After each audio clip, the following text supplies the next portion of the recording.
ছি পার্থ, শেষ পর্যন্ত আপনি এত নিচে নামতে পারলেন? সেই দামাল ছেলেটা কি করে আপনার প্রতিপক্ষ হতে পারে? তাদেরকে নিয়ে আপনি কটাক্ষ কি করে করতে পারেন? বিএনপি করে সেটা আন্ডারস্ট্যান্ডেবল, আমরা বুঝি বিএনপির ধান্দাবাজি এটি, বাট আপনার কি তাহলে? কি করে আপনি সেই ছাত্রদের প্রতিপক্ষ বানাতে পারলেন? কি করে আপনি বলতে পারলেন যে এনসিপিকে জেতাবার জন্য অধ্যাপক ইউনূস নানা কিছু করছে? কোন সেই ছাত্ররা যারা আমাদের কথা বলার স্বাধীনতা দিয়েছে, চিন্তার স্বাধীনতা দিয়েছে? আমরা এখন কথা বলতে পারি, যে কেউ কথা বলতে পারে। পার্থ, আপনি যা ইচ্ছে তাই বলতে পারেন, আপনাকে কেউ গ্রেপ্তার করে না। কিন্তু আপনার শাশুড়ি মা হাসিনা আপনাকে গ্রেপ্তার করেছিলেন, আপনি নির্যাতিত হয়েছিলেন হাসিনার আমলে। এখন কেউ কাউকে গ্রেপ্তার করে না কথা বলার জন্য, মত প্রকাশ করার জন্য, যতই মিথ্যে হোক সেটি। 2013-র 16 জুন, প্রায় এক যুগ হয়ে গিয়েছে। তো সেই 16 জুন সোমবার ছিল, আর শেখ হাসিনা আমলের আওয়ামী সরকার তখন ক্ষমতায়, সংসদ কার্যকর ছিল। সেই সংসদে আওয়ামী লীগ এমপি শামসুল হক চৌধুরী, একজন তরুণ উদীয়মান suited বুটেড good looking smart well spoken নেতাকে কিছু কথা বলেন। কথা না বলে বলা উচিত কিছু কমপ্লেন্ট, তার বিরুদ্ধে কিছু অভিযোগ আনেন। কারণ তিনি আওয়ামী নেতাদের তুলাধুনো করছিলেন তাদের নানা দুর্নীতি, অনিয়ম এইসব নিয়ে। বিশেষভাবে তিনি মন্ত্রী সুরঞ্জিত সেনগুপ্ত, তোফায়েল আহমেদ, আবুল হোসেন সাবেক মন্ত্রী, জাহাঙ্গীর কবির নানক, এদেরকে তুলোধুনো করছিলেন সেই তরুণ নেতা। আর এই জন্যে তার উপর বিরক্ত হয়ে আওয়ামী এমপি শামসুল হক চৌধুরী সেই তরুণ স্মার্ট নেতাকে কিছু কথা বলেন। আর সেই স্মার্ট তরুণের নাম হলো আন্দালিব রহমান পার্থ। প্রিয় দর্শক, আসসালামু আলাইকুম এবং অনেক অনেক শুভকামনা সবার জন্য। যার ছবিটি আপনারা থাম্বনেইলে মাঝখানে দেখতে পাচ্ছেন, আন্দালিব রহমান পার্থ বাংলাদেশ জাতীয় পার্টির মহাসচিব, তিনি চেয়ারম্যান, বাংলাদেশ জাতীয় পার্টি, যা কিনা একটি জাতীয় পার্টি ভেঙে এইচএমের সাথে যে জাতীয় পার্টি ছিল তার পতনের পর আন্দালিব রহমান পার্থর বাবা নাজিউর রহমান মঞ্জুর বাংলাদেশ জাতীয় পার্টি গঠন করেন।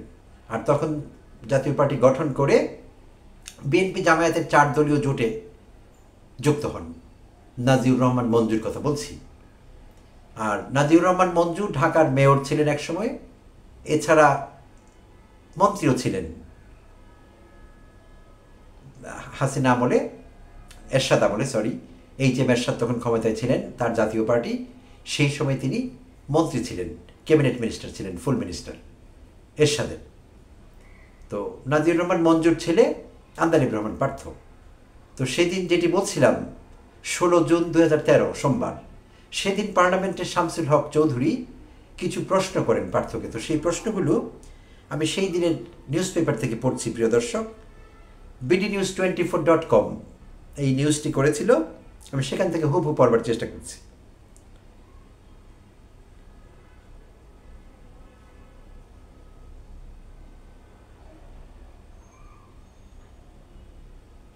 শামসুল হক চৌধুরী বিজেপি চেয়ারম্যানের বাবা নাজিউর রহমান মঞ্জুরের দুর্নীতির প্রসঙ্গে কথা বলেন। এইচএম এরশাদের সরকারের মন্ত্রী ছিলেন নাজিউর, ছিলেন ঢাকা সিটি কর্পোরেশনের মেয়র, জাতীয় পার্টির মহাসচিবও ছিলেন তিনি। পরে মঞ্জুর জাতীয় পার্টি থেকে বেরিয়ে বাংলাদেশ জাতীয় পার্টি নামে একটি দল গঠন করেন। তো সেই নাজিউর রহমান মঞ্জুর সম্পর্কে, অর্থাৎ যিনি কিনা পার্থর বাবা, সেদিন পার্লামেন্টে যিনি সাংসদ হিসেবে ছিলেন আন্দালিব রহমান পার্থ, তার বাবা নাজিউর রহমান মঞ্জু সম্পর্কে এগুলো বলছিলাম। তো সেদিন শামসুল হক আন্দালিবকে প্রশ্ন করেন, পার্থ বাবার নামে চলে বলে মন্তব্য করে শামসুল হক বলেন, তোমার বাবার পরিচয় কি? তোমার মার কাছে গিয়ে জিজ্ঞেস করো। তোমার বাবার আয় ইনকাম কী ছিল? লাখ টাকার স্যুট পরো, কার টাকায় তুমি ব্যারিস্টারি পড়েছ? এখানে এসে সুরঞ্জিত বাবু আর নানক সাহেবকে নিয়ে কথা বলো, এরশাদ সাহেব এখানে থাকলে ভালো হতো, ওনার হাসি পেত। তো প্রিয় দর্শক, সেই দিনের সেই তরুণ, প্রায় 12 বছর, 12 বছরই অতিক্রান্ত হয়েছে, এখন 2025, আর পড়ছিলাম 2013-র নিউজ।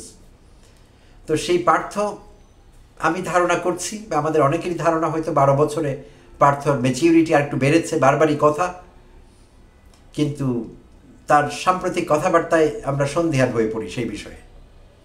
আর অতি সম্প্রতি আমি আমার ইউটিউব চ্যানেলে, আমার চ্যানেলটি রিলেটিভলি নতুন, একটি ছোট চ্যানেল, এখানে আমি কিন্তু পার্থর পক্ষ নিয়ে কিছু কথা বলেছি। এই তো সেদিন পার্থর স্ত্রী ব্যাংকক যাবার চেষ্টা করছিলেন, আর তাকে ঢাকা এয়ারপোর্টে আটকে দেওয়া হয়েছিল। সেই জন্য সেটার বিরোধিতা করে কেন পার্থর স্ত্রীকে আটকে দেওয়া হয়েছিল আমি আমার চ্যানেলে প্রতিবাদ করে একটি ভিডিও দিয়েছিলাম। আর একটি কারণ ছিল অবশ্য অনেকের দৃষ্টিতে যে পার্থর স্ত্রী শেখ হেলালের মেয়ে, অর্থাৎ শেখ হেলাল পার্থর শ্বশুর। সেই কারণে ঢাকা এয়ারপোর্টে পার্থর স্ত্রীকে আটকে দেওয়া হয়। কারণ শেখ হেলাল সম্পর্কে আমার আর নতুন করে বলবার কিছু নেই, তারপর সামান্য আলোকপাত করতেই হবে। কারণ শেখ হেলালের ছবি আমি থাম্বনেইলে ব্যবহার করেছি।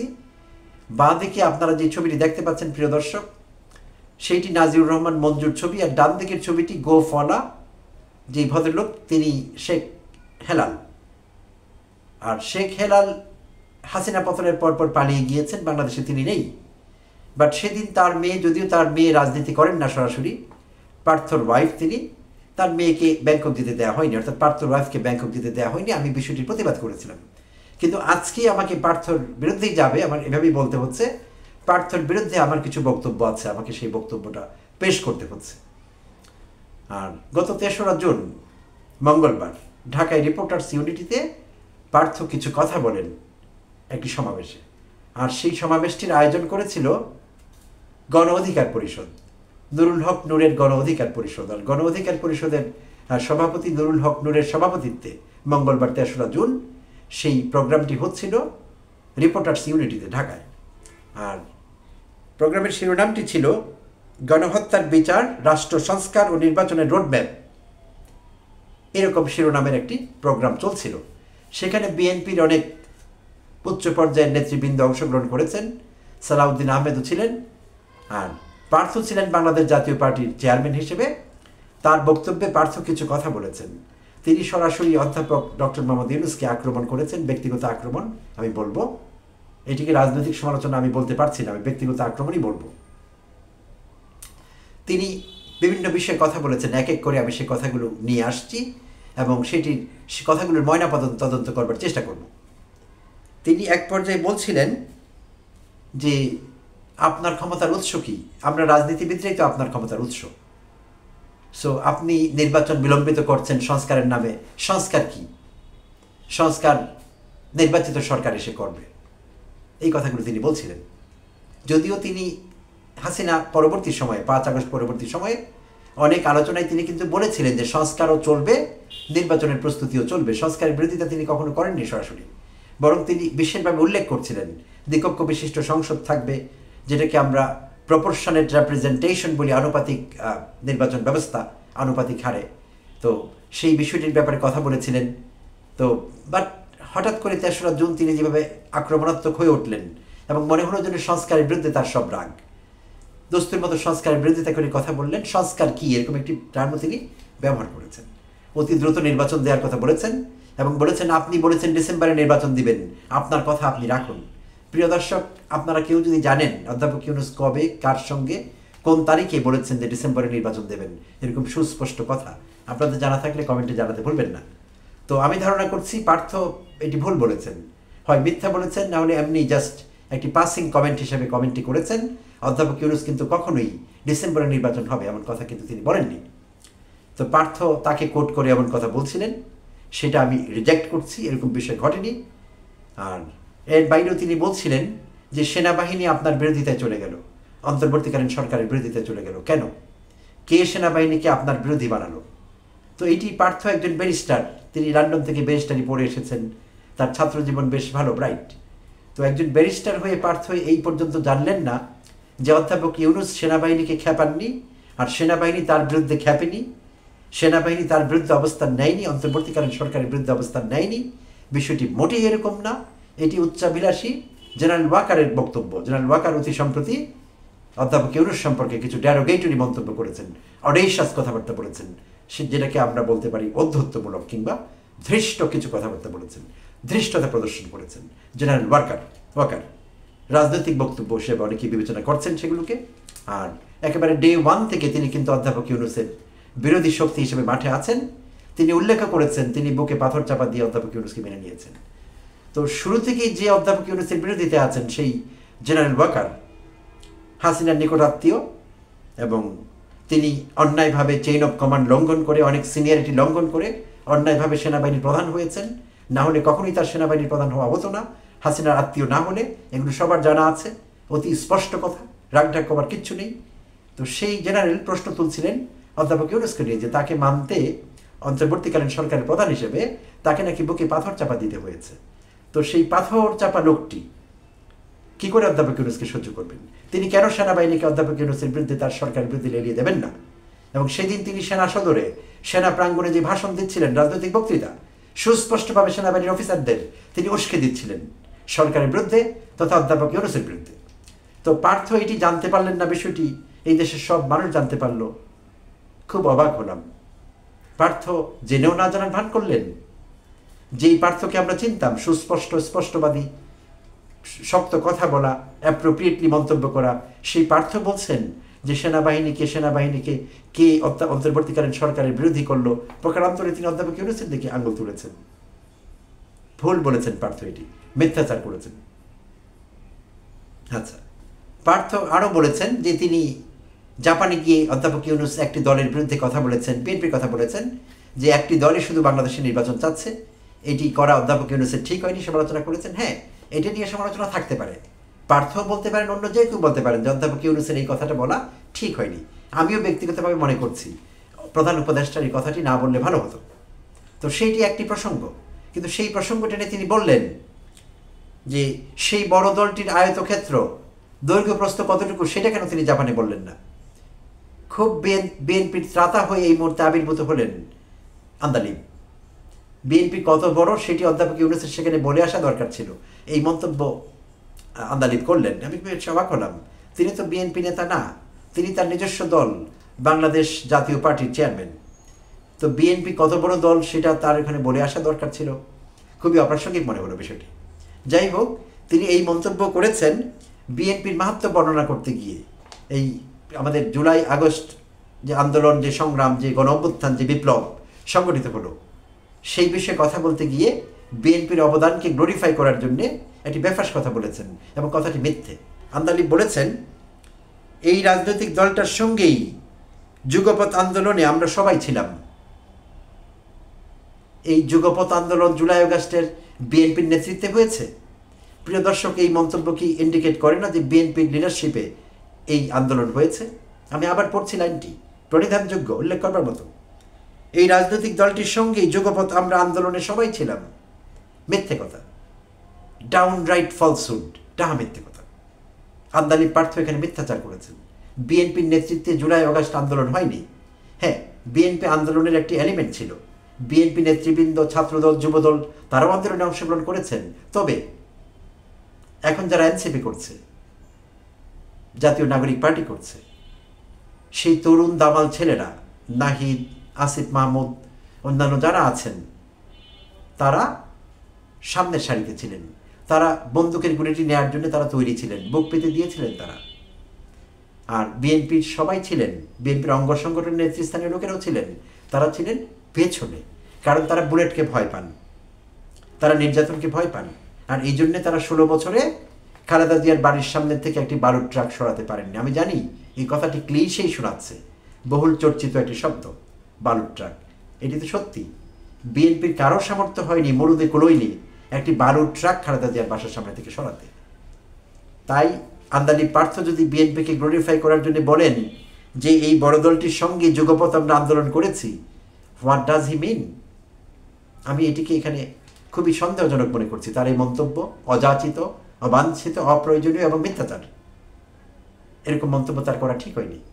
তিনি ছাত্রদেরকে এখানে ডিমিন করেছেন, তাদের ভূমিকাকে সেভাবে বলতে পারেননি। হ্যাঁ, ছাত্রদের সমালোচনা তিনি করতে পারেন। এক পর্যায়ে তিনি এটাও বলেছেন যে অধ্যাপক ইউনূস নির্বাচনকে পেছাচ্ছে কেন? কারণ এনসিপিকে ক্ষমতায় আনতে চান। এনসিপি প্রসঙ্গ তিনি টেনে এনেছেন। হাস্যকর। এনসিপি নির্বাচনে জয়যুক্ত হয়ে আসলে আর যা কিনা সম্ভব না প্র্যাকটিক্যালি। আমিও এনসিপির কল্যাণ চাই। কেন চাই? কারণ আমাদের সেই দামাল ছেলেরা বুক পেতে দিয়েছিল আমাদেরকে স্বাধীন করবার জন্য। দ্বিতীয় স্বাধীনতার স্বাদ তারা আমাদের দিয়েছিল। এই দামাল ছেলেরা, নাহিদরা, আসিফ মাহমুদরা, মাহফুজ আলমরা, তারা দিয়েছিল আমাদের এই স্বাদ, এবং হাসনাত আবদুল্লাহরা। সো তাদের অবশ্যই ভালোবাসি, আমরা অন্তর থেকে ভালোবাসি। তাদের জন্য আমাদের দোয়া আছে, শুভকামনা আছে, এবং তারা রাজনীতিতে গিয়েছে। তারা যদি ভবিষ্যতে রাজনীতিবিদ হয়ে উঠতে পারেন, তারা ক্ষমতায় আসবেন, ফাইন, সেটি হতেই পারে। তো তো পার্থ তাদেরকেও প্রতিপক্ষ বানালেন এবং অবাক হয়ে গেলাম, ছি পার্থ, শেষ পর্যন্ত আপনি এত নিচে নামতে পারলেন? সেই দামাল ছেলেরা কি করে আপনার প্রতিপক্ষ হতে পারে? তাদেরকে নিয়ে আপনি কটাক্ষ কি করে করতে পারেন? বিএনপি করে সেটা আন্ডারস্ট্যান্ডেবল, আমরা বুঝি বিএনপির ধান্দাবাজি এটি, বাট আপনার কি তাহলে? কি করে আপনি সেই ছাত্রদের প্রতিপক্ষ বানাতে পারলেন? কি করে আপনি বলতে পারলেন যে এনসিপিকে জেতাবার জন্য অধ্যাপক ইউনূস নানা কিছু করছে? কোন সেই ছাত্ররা যারা আমাদের কথা বলার স্বাধীনতা দিয়েছে, চিন্তার স্বাধীনতা দিয়েছে? আমরা এখন কথা বলতে পারি, যে কেউ কথা বলতে পারে। পার্থ, আপনি যা ইচ্ছে তাই বলতে পারেন, আপনাকে কেউ গ্রেপ্তার করে না। কিন্তু আপনার শাশুড়ি মা হাসিনা আপনাকে গ্রেপ্তার করেছিলেন, আপনি নির্যাতিত হয়েছিলেন হাসিনার আমলে। এখন কেউ কাউকে গ্রেপ্তার করে না, কথা বলার জন্য, মত প্রকাশ করার জন্য, যতই মিথ্যে হোক সেটি। জাজ্জল্যমান মিথ্যে বলছে সবাই, কিছু ইউটিউবার, কিছু তথাকথিত টকশোওয়ালা, কিছু টকশো ব্যাপারী, লাইক শেয়ারের বিজনেসম্যান, তারা ডাহা মিথ্যা কথা বলছে 24/7 365। তারা অধ্যাপক ইউনূস থেকে ব্যক্তিগতভাবে আক্রমণ করছে, তার চরিত্র হনন করছে সারাক্ষণ। কাউকে গ্রেপ্তার করা হয়নি, ধমকটি পর্যন্ত দেওয়া হয়নি। শুধু গতকালই দেখলাম বোধহয় উপপ্রেস সচিব প্রধান উপদেষ্টার বলেছেন যে মিথ্যা রিপোর্ট করলে, ভুল রিপোর্ট করলে শাস্তির আওতায় আনা হবে। তাদের অনেক আগে এটি করা দরকার ছিল, তারা অনেক দেরি করে ফেলেছেন। এই দেশে কিছু লোক এমন মিথ্যাচারে মেতে উঠেছে, সেটিকে কোনো অবস্থায় মত প্রকাশের স্বাধীনতা হিসেবে নেওয়া যায় না, কখনো না। ডাহা মিথ্যা কথা, এবং এগুলো মিথ্যাচার, এবং এগুলো এক ধরনের ক্রাইম আমি মনে করি, criminal activities, and they should be prosecuted for that. তো পার্থ, আপনার কাছে এটি আমাদের প্রত্যাশিত ছিল না। আপনি ছাত্রদেরও প্রতিপক্ষ বানালেন কেন পার্থ? আপনি কাছের ঘরে বাস করছেন, মনে রাখবেন। হ্যাঁ, আমি আপনার সম্পর্কে যে কথাগুলো আজকে বলেছি, পত্রিকার যে রিপোর্ট আমি পড়ে শোনাচ্ছি, আমি কিন্তু চাইনি সেটি। পার্থ, আমি আপনাকে ছোট করতে চাইনি, সেটা আপনার বাবার ব্যাপার ছিল। আমি ব্যক্তিগতভাবে দুটো জিনিসকে এক করে দেখি না। আপনার বাবা যদি কোনো অপরাধ সংগঠিত করে থাকেন, সেটি দায় আপনার না কিন্তু। এবং অপরাধ সংগঠন হয়েছে, বিভিন্ন মাধ্যম সে কথাই বলছে। এরশাদের অত্যন্ত ঘনিষ্ঠ ছিলেন আপনার বাবা, এবং সেই সময় একটি চিনি কেলেঙ্কারি চলছিল বাংলাদেশে, চিনি কেলেঙ্কারি। সেই চিনি কেলেঙ্কারির সঙ্গে আপনার বাবার নাম ওতপ্রোতভাবে জড়িয়ে গিয়েছিল, এবং একসময় আপনার বাবার নাম আর চিনি সমার্থক হয়ে উঠেছিল বাংলাদেশে বেশ কয়েক বছর। তো এইসব ঘটনাগুলো বাংলাদেশে ঘটেছে। আর যেহেতু আপনার বাবা কাজী জাফর আহমেদ, এবং আপনার বাবার উপর এইচ.এম. এরশাদ, সেই স্বৈরাচারী এরশাদের কথা বলছি, যদিও এরশাদ অনেক ছোট স্বৈরাচারী, হাসিনার কাছে অনেক ছোট একটি স্বৈরাচারী এইচ.এম. এরশাদ। যদিও হাসিনা এবং আরও অন্যান্য দলের লোকেরাও এরশাদকে বলেছে বেহায়া, এরশাদ নাকি বিশ্ব বেহায়া। তো এরশাদ তো তাদের তুলনায় কোনো বেহায়াই না। বেহায়াপনার চূড়ান্ত পরাকাষ্ঠা দেখিয়েছে হাসিনা, দেখিয়েছে অন্যান্য দলগুলো। এরশাদ তাদের কাছে কিছু না। এরশাদের স্বৈরতন্ত্র বা স্বৈর শাসন ছিল তাদের কাছে শিশু ভাষণ, কিছুই না হাসিনার স্বৈর শাসনের কাছে। যদিও তারা তাকে সেই তকমা দিয়েছে বেহায়া, হোয়াট এভার, বিশ্ব বেহায়া বলা হতো তাকে। তো সেই এরশাদ আপনার বাবাকে খুব পছন্দ করতেন, তাই শোনা যায় আপনার বাবার কাছে তার রক্ষিত ছিল 2,500 কোটি টাকা। আর সেই 2,500 কোটি টাকা এরশাদ যখন জেলে গেলেন, এরশাদ যখন সেই জনতা টাওয়ারের মামলায় ফেঁসে গেলেন, তখন আপনার বাবা সেই টাকাটার কাস্টোডিয়ান ছিলেন, জিম্মাদার ছিলেন, তার কাছে সেই টাকাগুলো গচ্ছিত ছিল। তো এরশাদ ফিরে আসবার পর নাকি সেই টাকা আর কখনোই এরশাদ ফিরে পায়নি। এই কথাগুলো কিন্তু বাজারে চাউর আছে, আমার কথা না, গণমাধ্যম বলছে এসব কথা। তো পার্থ, আপনি যা কিছু করুন না কেন, যে প্রত্যাশা আপনার কাছ থেকে তরুণ সমাজের ছিল, অনেকেই আপনাকে আদর্শ মানা শুরু করেছিল, সেই জায়গাটায় আমি আশা করছি আপনি থাকবেন। আপনি কোনো প্রলোভনে বিভ্রান্ত হয়ে 3 তারিখে এইসব কথা বলেছেন, 3রা জুন, এসব কথা আপনার বলবার কথা না। আপনি যেভাবে প্রধান উপদেষ্টাকে আক্রমণ করেছেন, আপনি একজন ব্যারিস্টার, এবং আমার মনে হয়েছে আপনি লেখাপড়া শিখে ব্যারিস্টার হয়েছেন। আপনার কথাবার্তা থেকে আমার এমনটা মনে হয়েছে। এই দেশে অনেক ব্যারিস্টার আছে, শের দরে পাওয়া যায় এগুলোকে, আমি ডজনকে হালি গুনি, কিন্তু আপনার কথাবার্তা শুনে আমার সেরকম মনে হয়নি। বাট আপনি আমাদের কি বার্তা দিচ্ছেন, আমি সত্যিই খুব দুঃখিত। আপনার সম্পর্কে আমাকে এসব কথা আজকে বলতে হবে, আমি কখনোই ভাবিনি। অধ্যাপক ইউনূস কোনো ব্যক্তি না, পার্থ, এটি আপনার চাইতে ভালো অনেকেরই জানবার কথা না। অধ্যাপক Yunus is not an individual, he is an institution. তিনি একটি প্রতিষ্ঠান, তিনি আমাদের মাথা উঁচু করেছেন বিশ্ব দরবারে, এখনো করেই চলেছেন। তো তার সম্পর্কে কথাবার্তা বলতে একটু সাবধানে বলবেন, এই পরিমিতিবোধ আপনার কাছ থেকে আশা করি। ধন্যবাদ আপনাকে, এবং ধন্যবাদ দর্শক। কথা হবে অন্য কোনো ভিডিওতে।